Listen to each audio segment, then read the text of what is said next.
আলহামদুলিল্লাহ, কোরআন শিক্ষার আজকে দ্বিতীয় ক্লাসে আল্লাহ রাব্বুল আলামিন আবার নিয়ে আসলেন। শুকরিয়া আদায় করতেছি আলহামদুলিল্লাহ। আজকে হরফের উপরে নুক্তা, নিচে নুক্তা, আবার খালি, এভাবে পড়বে ইনশাআল্লাহ। নুরানি কায়দাটি আপনার সম্মুখে নেবেন। আমি যেভাবে পড়ি আপনিও ওভাবে পড়বেন ইনশাআল্লাহ। দেখবেন অতি দ্রুত কোরআন হাতে নিতে পারবেন আল্লাহর রহমতে ইনশাআল্লাহ। আলিফের উপরে নিচে কোথাও কোনো নুক্তা নেই, সেই জন্য বলবো আলিফ খালি। যে হরফের উপরে নিচে কোনো নুক্তা নেই সেটা খালি বলবো, আর যে হরফের নিচে নুক্তা আছে, উপরে নুক্তা আছে, তাকে বলবো নুক্তা, উপরে নুক্তা, নিচে নুক্তা, হরফের নাম সহ।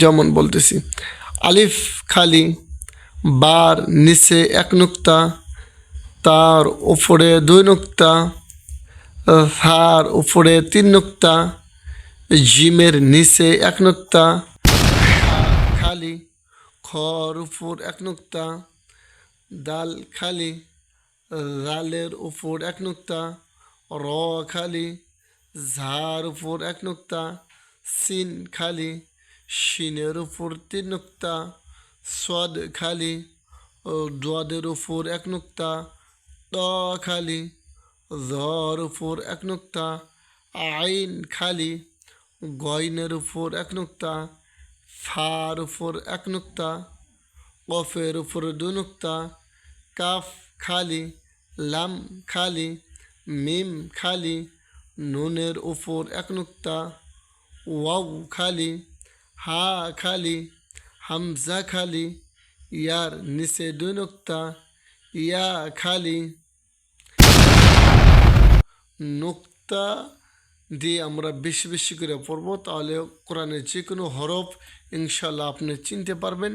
আর যে কোনো হরফ যদি চিনতে পারেন সেক্ষেত্রে আপনার জন্য পড়া অতিটা সহজ হয়ে যাবে ইনশাল্লাহ। আর এলোমেলো করে অবশ্যই এভাবে পড়বেন।